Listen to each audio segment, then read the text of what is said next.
समाज सेवा के और लोगों के जीवन को प्रभावित करने के यूं तो अनेकों तरीके हैं, लेकिन राजनीति उसमें सबसे प्रभावशाली तरीका माना जाता है। ऐसा समझा जाता है कि राजनीति के माध्यम से हम लोगों की बड़ी जल्दी सेवा कर सकते हैं, बड़े लोगों को एक साथ प्रभावित कर सकते हैं और उनके जो लक्ष्य हैं, जो वो सोचते हैं, जो जीवन में करना चाहते हैं, उसमें सहभागिता करते हुए एक निर्धारित लक्ष्य तक पहुंचा जा सकता है। इसी राजनीति के इसी महत्व को देखते हुए इन दिनों चूंकि विधानसभा उपचुनाव संपन्न होने जाने हैं और उसी के लिए लोगों के मन में बड़ा कौतूहल है, उत्कंठा है, उत्सुकता है कि इन चुनाव में क्या होगा, कौन लोग इसमें सहभागिता करेंगे और कौन कौन प्रत्याशी के रूप में सामने आएंगे। इन्हीं से बातों के बीच में रोहित शर्मा का नाम इन दिनों चर्चा का विषय बना हुआ है। रोहित शर्मा यूँ तो व्यवसायी हैं और चायवाला के नाम से बेहतर जानते हैं और उन्होंने एक मुकाम हासिल किया है, लेकिन इन दिनों राजनीतिक गलियारे में वे एक प्रत्याशी के रूप में देखे जा रहे हैं और उन्हीं को लेकर चर्चाएं गर्म है। आज हमारे स्टूडियो में रोहित शर्मा है। हम रोहित शर्मा जी का स्वागत करते हैं। नमस्ते मित्र। धन्यवाद। और सवालों का सिलसिला बढ़ाते हैं। तो रोहित जी, सबसे पहले बात तो ये कि मान लीजिए मैं दौसा में नया आया हूँ, आप दौसा चुनाव लड़ना चाहते हैं विधानसभा क्षेत्र से। जी। मैं पिछले 3-4 साल में यहाँ पे आया हूँ। मैं समझूं कि रोहित शर्मा कौन है, तो क्या कहेंगे रोहित शर्मा के बारे में? कौन है रोहित शर्मा? रोहित शर्मा दौसा का बेटा है, जिसका जन्म दौसा में हुआ, दौसा में पढ़े, दौसा में बड़े हुए। प्रारंभिक शिक्षा यहीं हुई, माध्यमिक शिक्षा यहीं हुई, आदर्श विद्या मंदिर जयपुर रोड दौसा से। उसके बाद में यहीं राजस्थान नर्सिंग कॉलेज से हमने कॉलेज की। यहीं पे हमारा छात्र राजनीतिक जीवन शुरू हुआ 2014 में। Okay. Rajasthan student nurses association के जिला उपाध्यक्ष के रूप में मैंने अपनी छात्र राजनीति की। उसके बाद यहीं पे मेरा सामाजिक जीवन भी यहीं शुरू हुआ। ठीक है। मिशन हेल्पलाइन कोर कमेटी करके हमने एक संगठन बनाया 2016 में, और वो संगठन 2018 तक दौसा में सक्रिय रूप से चला। उसके बाद में व्यावसायिक कारणों से मेरे अलग अलग शहरों में मैंने कुछ बिजनेसेस स्टार्ट किए, तो उसके बाद में अलग अलग शहरों में मेरा आना जाना रहा। जयपुर, आगरा, जोधपुर, जैसलमेर, यहाँ पे अपने आउटलेट्स मैंने स्टार्ट किए। तो फिर एक तरीके से थोड़ा सामाजिक जीवन थोड़ा सा उसमें थोड़ी सी व्यस्तताएं आ गई। लेकिन जब कोविड काल आया वापस से 2021 का, वापस उसमें फिर हम सक्रिय रूप से मैं दौसा में सक्रिय रहा। 3 महीने हमने BA हीरो सेव ए लाइफ मिशन, आपने तो उसको कवर किया था, मुझे अच्छे से याद है। वो एक हमने मुहिम चलाई थी कोविड में, और उसमें लगभग दौसा के लगभग 500 से ज़्यादा लोगों की हेल्प, ब्लड डोनेशन और ऑक्सीजन और इन जरियों से हमने की थी। तो राजनीति, देखिए विधानसभा चुनाव अभी संपन्न हुए हैं, उसके बाद लोकसभा चुनाव है। तो पिछले जो विधानसभा चुनाव है उसमें आपकी कहीं कोई मंशा सामने नहीं आई, ना ही कोई सहभागिता और सक्रियता सामने आई, ना ही लोकसभा में ऐसा कुछ देखने को मिला। फिर अचानक ये क्रांति कैसे, जो ही लगा कि उपचुनाव संपन्न होने जा रहे हैं? देखो, मैं 2014 से कंटिन्यू दौसा में सामाजिक रूप से एक्टिव हूँ। तो लोगों की अटकलें 2014 से ही थी कि कभी ना कभी राजनीति करेगा। ठीक है। लेकिन क्योंकि मेरा राजनीति से लेके कोई बहुत अच्छा लगाव नहीं रहा है, मेरी छात्र राजनीति भी ऐसी थी कि छात्र राजनीति में जहाँ लोग हड़तालें तो और आंदोलन करते हैं, वहाँ पे हमने भी कुछ हड़तालें की थी, छात्र राजनीति को किए थे। लेकिन हमारी छात्र राजनीति करने का ढंग ये था कि हम वहाँ पर भी सामाजिक कार्य करते थे। हम परिंडे अभियान हम चलाते थे, हजारों की तादाद में हम परिंडे लगवाते थे, हम वृक्षारोपण अभियान चलाते थे। तो हमने छात्र राजनीति का भी रंग बदलने का प्रयास किया था उस समय, और बदला भी था। क्योंकि मेरे दौर से पहले की छात्र राजनीति में लड़ाई झगड़े हुआ करते थे, गोलियां चलती थी, बंदूकें चलती थी। यहाँ पे हमारे दौर की छात्र राजनीति में परिंडे लगते थे, पेड़ पौधे लगते थे, गरीब बच्चों के लिए जर्सियाँ, कपड़े, कंबल, ये सब बंटते थे। ये सारे काम करते थे हम। त्योहार, दिवाली, होली हम स्लम एरियाज में जाके मनाते थे। तो हमने छात्र राजनीति का भी एक अलग रूप प्रदर्शित किया कि छात्र राजनीति ऐसे भी कर सकते हैं, और लोगों ने सीखा भी, उसको अपनाया भी। मेरे को पता है कि जब मैं छात्र राजनीति से बाहर आके और मैंने सामाजिक जीवन में मैंने पूर्ण रूप से कदम रखा, तो बहुत सारे छात्र जो मेरे बाद में हैं, उन्होंने छात्र राजनीति के इस रूप को अपनाया, और छात्र राजनीति का स्तर दौसा में काफ़ी सुधरा। जो माहौल यहाँ खराब था वो अब नहीं होता है। तो वैसे ही राजनीति का जो स्तर यहाँ पे गिरा है पिछले 25-30 सालों में, जो स्तर यहाँ गिरा है, उस स्तर से कहीं ना कहीं भारत के मानचित्र पर दौसा पे एक धब्बा लगा है। धब्बा लगा है, किस चीज का धब्बा लगा है? एक अति संवेदनशील क्षेत्र होने का। आज भी दौसा का अगर नाम हम गूगल पे टाइप करते हैं तो अति संवेदनशील क्षेत्र लिख के आता है। ये दौसा वासियों के लिए बहुत शर्म की विषय है, गंभीरता का विषय है। हम जातिवाद और ये जात पात और ये सामाजिक मुद्दों में फंसे रहते हैं और हमारा शहर बदनाम हो गया। मेरी आत्मा मुझसे एक सवाल करती है और मैं लोगों से सवाल करता हूँ कि एक दौसावासी होने के नाते हमने हमारी मातृभूमि को क्या दिया? जी, ये गौरव दिया कि अति संवेदनशील क्षेत्र होने? बिल्कुल सही, लेकिन हकीकत आप बता रहे हैं ऐसा ही लगता है। बताओ मैं गलत कह रहा हूँ? आप कहीं पर भी जाओ, आज RG 29 नंबर की गाड़ी देखकर पुलिस वाले हाथ दे देते हैं। तो ये सब चीजें कैसे बनी? कहीं ना कहीं इसमें राजनीतिक संरक्षण था। चलिए, इनफैक्ट मैं लोगों के मन के ये जो प्रोग्राम है त्रिकोण का चौथा कोण, इसमें हमारी कोशिश रहती है कि लोगों के दिमागों में जो सवाल चल रहे हैं, जो सीधे आप तक नहीं आते, जो संबंधित व्यक्ति तक नहीं आते, उन सवालों का जवाब हम पाने की कोशिश करते हैं। बिल्कुल। तो ब्लंटली मैं सीधा पूछूंगा कि राजनीति में क्यों, इस समय क्यों, एक शॉर्ट में बताइए। राजनीति में इस समय इसलिए क्योंकि मैं कहीं ना कहीं मैं पिछले 7 साल से बिजनेस में हूँ और बिजनेस से मेरा जो मन था वो वैराग की ओर बढ़ रहा था। मैं मेरे गुरु आश्रम में उनसे संन्यास का मैंने उनसे रिक्वेस्ट किया कि मैं आपके साथ यहाँ आश्रम में रहना चाहता हूँ। तो कहीं ना कहीं मुझे आज्ञा मिली कि पहले एक बार अपनी मातृभूमि के लिए कुछ काम करो, अपने घर परिवार का नाम ऐसा करके जाओ कि हाँ, इस घर से कोई सदस्य था जो जिसने इस क्षेत्र का नाम, हालांकि मैंने पूरी कोशिश की मेरे क्षेत्र का नाम पूरे वैश्विक स्तर पर ले जाने की। चायवालास को लेके आज मुझे विश्व स्तर पर बड़े बड़े देशों में और अलग अलग जगह बहुत अवार्ड्स मिले हैं। जहां भी कभी कोई मुझे अवार्ड मिलता है, आप देखते होंगे अखबार में सबसे पहले फ्रंटलाइन शक्ति दौसा के बेटे रोहित शर्मा को ये अवार्ड मिला, तो मेरे नाम से पहले मेरे शहर का नाम आता है। तो ये एक अंतिम प्रयास है मेरे द्वारा दौसा को एक सौगात देने की कि हाँ, मैं जो राजनीति का जो वातावरण है, जो दिशाएं रही है, उनको बदलना चाहता हूँ। क्योंकि मैं एक युवा हूँ, 27 वर्ष की मेरी उम्र, और मेरा विजन है एक, मैं उद्यमी हूँ, युवा उद्यमी हूँ, तो देश विदेश घूमता हूँ। तो एक देश विदेश को लेकर और मेरे शहर को लेकर मेरा एक विजन है कि ये शहर ऐसा बन सकता है जो उदाहरण सेट हो जाए लोगों के लिए। तो उसलिए मैं राजनीति में मैं आया हूँ और मेरा पहले कोई मन नहीं था, इसलिए मैं कभी लोकसभा चुनाव या विधानसभा चुनाव में आपने मेरा नाम चर्चाओं में नहीं सुना होगा, क्योंकि मेरा मन नहीं था। और राजनीति से मेरा एक बहुत ही कह सकते हैं कि एक जुड़ाव खत्म सा रहा है, मतलब घृणा सी रही है मुझे राजनीति से। तो कहीं ना कहीं उस घृणा को खत्म करने के लिए मेरे गुरुजनों का मैं कह सकता हूँ, उन्होंने मुझे मार्ग प्रशस्त किया कि हाँ। ट्रिगर पॉइंट भी था तब आपको ट्रिगर किया होगा, नहीं अब तो मुझे पॉलिटिक्स में आना ही है। 9 तारीख अब जिस दिन ये मोदी जी की शपथ ग्रहण हुई, तो मैं मोदी जी से बहुत इंस्पायर्ड हूँ। जब मेरा इंडस्ट्री बिजनेस था, दौसा में था, दौसा में मैंने 4-5 साल बिजनेस किया है और वो बिजनेस किसी वजह से फेल हो गया था। तो जब उस समय मोदी जी प्रधानमंत्री बन चुके थे और उनका एक ऐसा टाइम चल रहा था कि स्टार्टअप योजना उन्होंने स्टार्ट की थी, तो विपक्ष के आलोचना का केंद्र बन गए थे प्रधानमंत्री जी इस बात को लेके कि उन्होंने कह दिया था कि चाय पकौड़े बेचकर भी आप काम कर सकते हैं।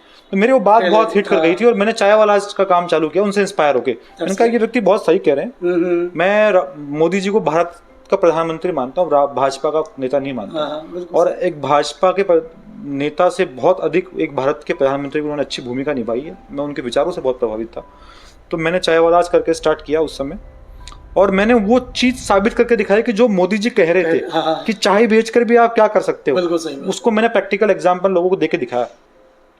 तो मैं उनसे बहुत प्रभावित हूँ। तो अभी 9 तारीख को जब वो शपथ ले रहे थे, तो वो भी चाय वाला ही है इसी समय के, मैं भी इस समय का चाय वाला। तो मेरे मन में ऐसा आया कि जब एक चाय वाला भारत का 3 बार प्रधानमंत्री बन सकता है, तो मैं 27 साल की उम्र में संन्यास का क्यों सोच रहा हूँ। जी बिल्कुल सही बात, क्योंकि मेरी व्यक्तिगत महत्वाकांक्षा सारी पूरी हो चुकी है। मैंने प्रसिद्धि कमा ली, मैंने पैसे कमा लिए जितने मुझे कमाने थे। मेरा एक बेटा है जिसका पालन पोषण, उसकी शिक्षा दीक्षा सब चीज़ें जो मैंने पूंजी संचित कर ली है अपनी मेहनत से, उससे संभव है। मैं बहुत महत्वाकांक्षी नहीं हूँ, संतोषी प्रकृति का व्यक्ति हूँ, तो सारी चीज़ें हो सकती है अब। तो अब मैं फ्री हूँ जी बिल्कुल कि मैं समाज को समय दे सकता हूँ। तो देखिए, पॉलिटिक्स तो पहले 17 साल से चलती आ रही है और दौसा का आगे बढ़ाने का, दौसा का विकास करने का हर व्यक्ति ने अपने संभव अपने लेवल पर प्रयास किया होगा। किसने कम किया होगा, किसने ज़्यादा किया होगा, लेकिन जो रंगीन तस्वीर हम देखना चाहते हैं उस तरह की तस्वीर बन नहीं पाई। और लोगों के मन में कसक भी है कि जो होना चाहिए, राजधानी कितने समीप है, सब कुछ है, ट्रायंगल पे, दिल्ली आगरा ट्रायंगल पे दौसा स्थित है, उसके बावजूद भी विकास का जो एक पिक्चर बननी चाहिए वो नहीं बन पाई, ना ही उसकी संभावना नजर आती है। तो पिछले एक लंबी लेगेसी रही है, खूब सारे 70 साल में खूब सारे लोग आए, उन्होंने खूब प्रयास किया, सक्षम भी थे, कुछ आप सब बेहतर भी सक्षम होंगे।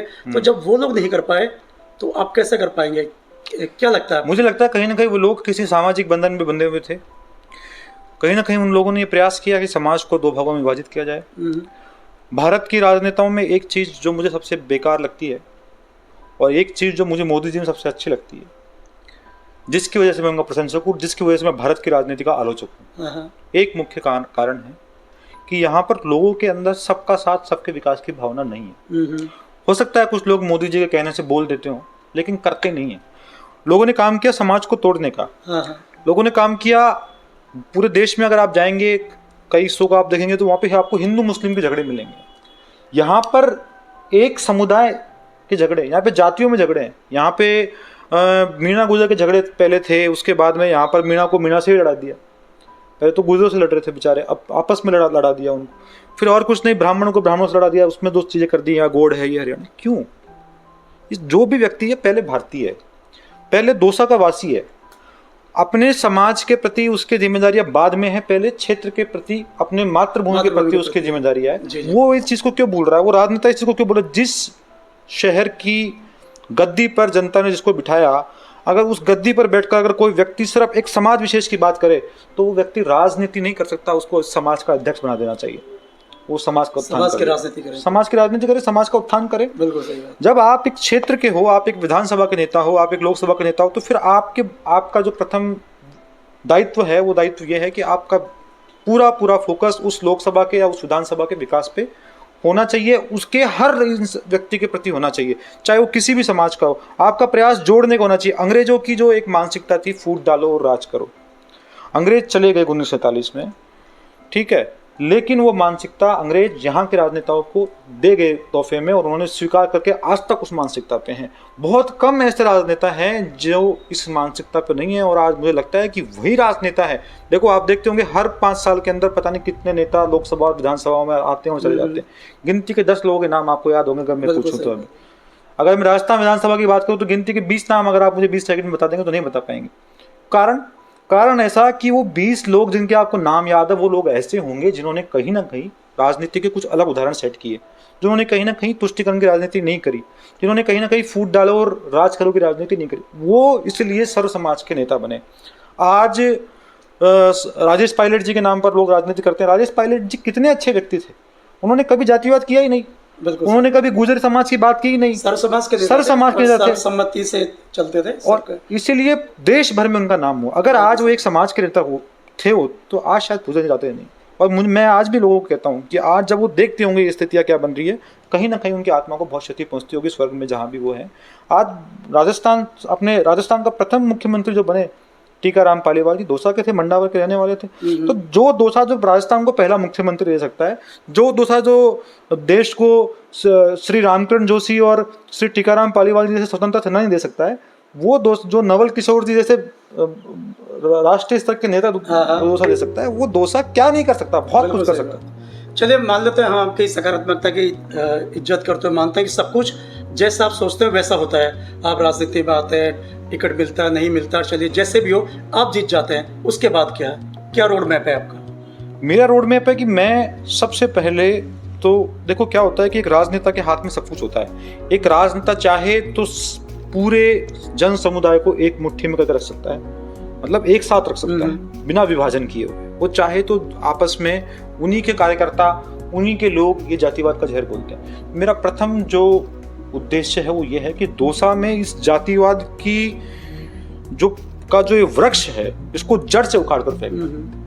मैं चाहता हूं कि यहाँ पर हर समुदाय किसी पार्टी का वोट बैंक बनकर नहीं रहे, यहाँ समुदाय दौसा के लोग बन के रहे कि हम दौसा के एक परिवार। आज बहुत सारे ऐसे शहर हैं जिनके नाम भी लोग नहीं जानते होंगे, जिन गांव हैं, जिन गांवों में आप जाओ, सातों जात एक साथ बैठकर खाना खाती है, एक कुएं से पानी पीती है। दौसा में क्यों नहीं संभव हो सकता? हाँ, लेकिन ये तो अतिशोक्ति जैसी बातें दिखाई देती है। मेरा पूछना ये है मैं ये समझना चाहता हूँ कि विकास के आपके अपने मापदंड क्या है, विकास- आप क्या सोचते हैं कि क्या होगा? मान लीजिए रोहित शर्मा जी जीत जाते हैं, विधायक बन जाते हैं, तो क्या होगा? विकास को लेके मेरे जो रोड मैप है वो ये है कि जो भारत सरकार और जो राजस्थान सरकार की जो योजनाएं हैं, इतनी अच्छी योजनाएं हैं जिन योजनाओं का अगर 100% यहाँ पर ग्राउंड लेवल पे एग्जीक्यूशन कर दिया जाए तो शायद विकास उस लेवल का दौसा में हो सकता है जो कोई सोच भी नहीं सकता और जो आज तक कभी हुआ नहीं। पहली चीज। दूसरी चीज, विधानसभा स्तर पे दौसा की मांगे अगर प्रबल रूप से रख दी जाए, प्रबल रूप से उठाई जाए, वो कोई युवा ही उठा सकता है जो जिसमें ऊर्जा हो, जिसमें जोश हो, जो दौसा की जनता की मांगे, दौसा की आवाज विधानसभा से लेकर और केंद्र तक, केंद्र की योजनाओं तक, केंद्र के नेताओं तक ले जा सके, वहां से केंद्र की योजना यहाँ ला सके। आज दौसा में क्या नई चीजें हो रही है, लेकिन एग्जीक्यूट क्यों नहीं हो रही है? नहीं, आपके सपनों का दौसा क्या है? मान लीजिए अभी जो मुरारी लाल जी थे, विधायक थे, रूलिंग पार्टी के विधायक थे, उससे पहले शंकर लाल जी रहे, वो भी उस समय रूलिंग पार्टी के विधायक थे। तो वो उन्होंने भी खूब कोशिश की थी, शंकर जी भी यहीं रहे 5 साल तक, खूब कोशिश की, फिर भी लोग सेटिस्फाइड नहीं थे, संतुष्ट नहीं हुए, अगली बार उनको जिताया नहीं। तो ऐसा क्या होगा कि रोहित शर्मा क्या कायाकल्प कर देंगे कि बिल्कुल चेंज हो जाएगा? कैसे कर पाएंगे? मान लीजिए मैं मानता हूँ आपकी सारी बातें, आपके इरादे अच्छे हैं, आपकी नीयत अच्छी है, आपकी सोच अच्छी है, आपकी इच्छा शक्ति अच्छी है, आपके मित्र, आपके समर्थक भी खूब सारे हैं, वो सब मिलकर खूब कुछ करना चाहते हैं, तो क्या होगा?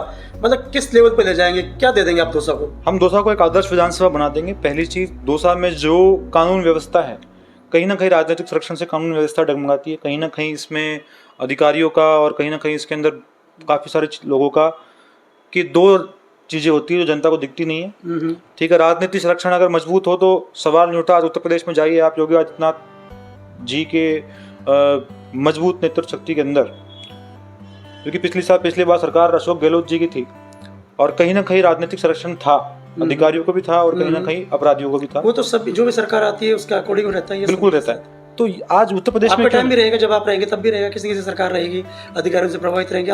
अगर मैं रहूंगा तो संरक्षण मेरा रहेगा। हाँ, आपके कहने में। और अगर मेरा संरक्षण रहेगा ही नहीं, मेरा संरक्षण रहेगा ही नहीं, और अगर मैं मजबूती से अगर खड़ा हो जाऊं कि हाँ मेरे शहर में अपराध नहीं होने चाहिए, मेरे कानून व्यवस्था यहाँ सुदृढ़ होनी चाहिए, अगर मैं अधिकारियों पे अपनी लगाम रखूं, मेरी अगर बंदियां नहीं बंधी हो किसी से, मैं अगर ईमानदार रहूं, तो सवाल नहीं उठता कि क्षेत्र में अपराध हो जाए। तो सबसे पहली चीज जो परिवर्तन आएगा वो एक तो कानून व्यवस्था की दृष्टि, कानून व्यवस्था उच्चतम स्तर की होगी। कानून व्यवस्था उच्चतम स्तर की होगी। रोजगार के लिए क्या सोचते हैं? रोजगार को लेकर मेरी चीजें ये हैं कि आज दौसा में बहुत अच्छी हाईवे कनेक्टिविटी है। दौसा इधर बॉम्बे से कनेक्टेड है, गुजरात से कनेक्टेड है, दिल्ली से कनेक्टेड है। आज केंद्र सरकार की योजनाओं से और जो राष्ट्रीय राजमार्ग जो बना रहे हैं उसकी वजह से दौसा में हाईवे कनेक्टिविटी बहुत अच्छी हो गई। तो कहीं ना कहीं दौसा के औद्योगिक विकास को इससे बल मिलना चाहिए। दौसा के औद्योगिक विकास, क्योंकि मैंने भी रिक्को में काम किया, मेरी फैक्ट्री थी वहाँ पे, कहीं ना कहीं यहाँ के इंडस्ट्री एरियाज को डेवलप नहीं किया गया। यहाँ पर कहीं ना कहीं लोगों को लेके देखो, जो मैंने ये चीज़ बताई, हर चीज़ एक चीज़ से लिंकअप होती है। दौसा को लेके जो बाहर के जो व्यापारी है, उनके मन में जो यहाँ पे आके काम कर सकते हैं, जो यहाँ पे कारोबार कर सकते हैं, बड़ा उद्योग लगाना चाहे, उनके मन में कहीं ना कहीं डर है कि यहाँ पर कानून व्यवस्था सही नहीं है, आशंकित रहते हैं, तो हम यहाँ पे काम नहीं कर सकते। तो कहीं ना कहीं जब कानून व्यवस्था सुदृढ़ होगी तो यहाँ पे विकास, व्यापार आएगा, उद्योग आएगा, तो यहाँ पे विकास बढ़ेगा। क्योंकि विकास और व्यापार की जो मेन जो चीज है, कनेक्टिविटी, वो दौसा में ऑलरेडी है। हाँ, ये बात सही है। आपको सिर्फ एक विजन चाहिए कि आज जैसे आप देखिए, प्रधानमंत्री मोदी से पहले का गुजरात और आज का गुजरात में क्या था, एक विजन का फर्क था। उन्होंने वहां की व्यवस्थाएं सही करी, भ्रष्टाचार को खत्म किया। आज यहाँ पर कोई भी व्यापार आप स्टार्ट करने जाओ तो आपको 10 लोगों को 10 जगह के पैसे देने की जरूरत पड़ेगी। समझ रहे हो आप?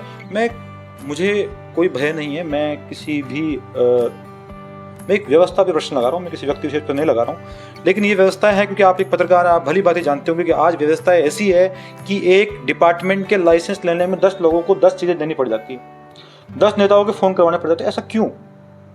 तो जब चीजें सुगम हो जाएगी, जब भ्रष्टाचार खत्म हो जाएगा, जब कानून व्यवस्था सुदृढ़ हो जाएगी, तो यहाँ पे रोजगार, व्यापार, उद्योग सब आएंगे, यहाँ के लोगों को भी व्यापार मिलेगा। तीसरी एक बहुत बड़ी चीज दौसा को लेके, दौसा में आज पर्यटन नहीं है। पर्यटन इसलिए नहीं क्योंकि कभी दौसा के सौंदर्यीकरण पे कभी कोई कार्य नहीं किया गया। जैसा दौसा था वैसा दौसा है, सिर्फ रोड्स बना दी गई, मूलभूत परिवर्तन, आमूलचूल परिवर्तन करने की वो चीजें नहीं सोची किसी ने। तो क्या चीजें नहीं हो सकती? आज यहाँ पर पार्क्स नहीं बन सकते हैं, यहाँ पे ऐसे पब्लिक प्लेसेस नहीं बन सकते हैं, यहाँ पे बच्चों के लिए, फैमिलीज के लिए कोई फूड कोर्ट्स नहीं बन सकते, क्या चीज़ें नहीं हो सकती, सब चीज़ें हो सकती है। एक सिर्फ और सिर्फ एक विचार, एक विजन की कमी है।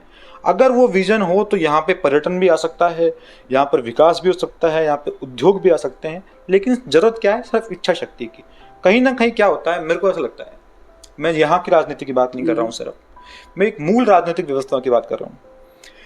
कहीं ना कहीं क्या होता है कि जनता का एक बहुत बड़ा रोल होता है इसके अंदर, कि जनता जब चुनाव के टाइम पे जब आती है, तब कहीं ना कहीं वो राजनेताओं को समाज के, जाति के और पार्टियों के तराजू में तोड़ने लग जाती है, और जब विकास की बात आती है तो फिर उनसे उम्मीद करती है।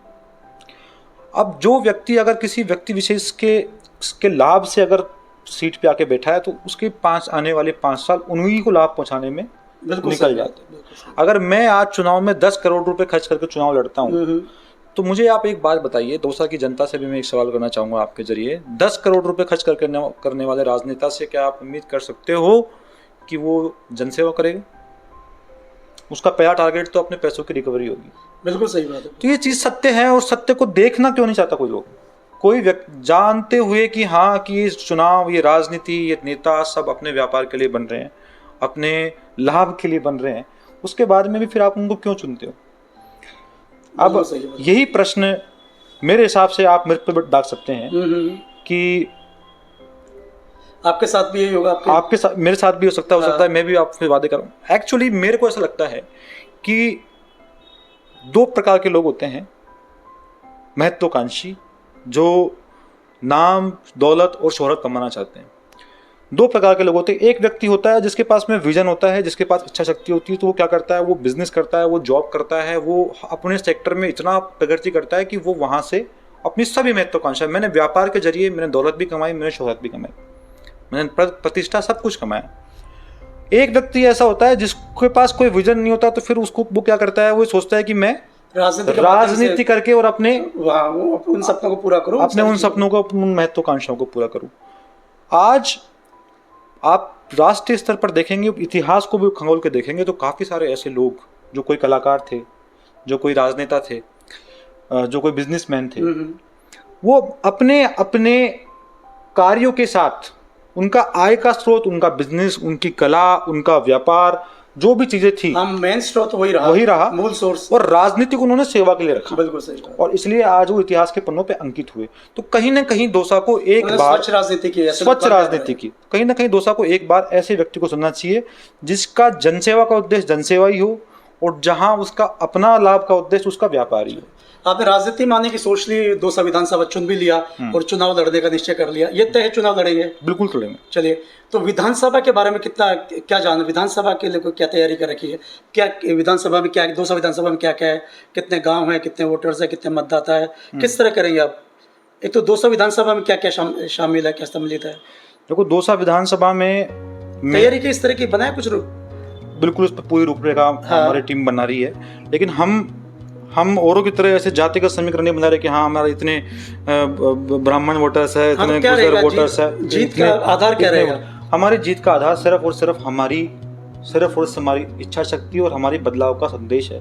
हम जनता के बीच में क्लियर मैसेज देना चाहते हैं, वही मैसेज जिनको देखे और बहुत सारे राजनीतिक बदलाव आज तक हुए हैं, जहाँ पर बड़ी बड़ी सत्ताएं धराशायी हो गई है कि क्या नाम से हमारा एक मजबूत, स्पष्ट और स्वच्छ राजनीति करने का उद्देश्य। आप एक बार हमको मौका देके देखिए, एक बार आप हमको मौका देके देखिए, हम बदलाव करना चाहते हैं। देखिए, आप जिस मंशा के साथ आए, मूल मंशा के साथ आए, उसी मूल मंशा के साथ सभी तो नहीं, बहुत से लोग आते हैं, लेकिन कालांतर में जाके वो बिल्कुल चेंज हो जाते हैं। हम जब केजरीवाल की राजनीति को देखते हैं तो उनकी जो शुरुआत हुई थी, उनके जो शुरुआत के सहयोगी थे, उनके पुराने भाषणों को आप पढ़ेंगे, देखेंगे, सुनेंगे, जहाँ से उनकी शुरुआत हुई, ये सब वहीं से चला था।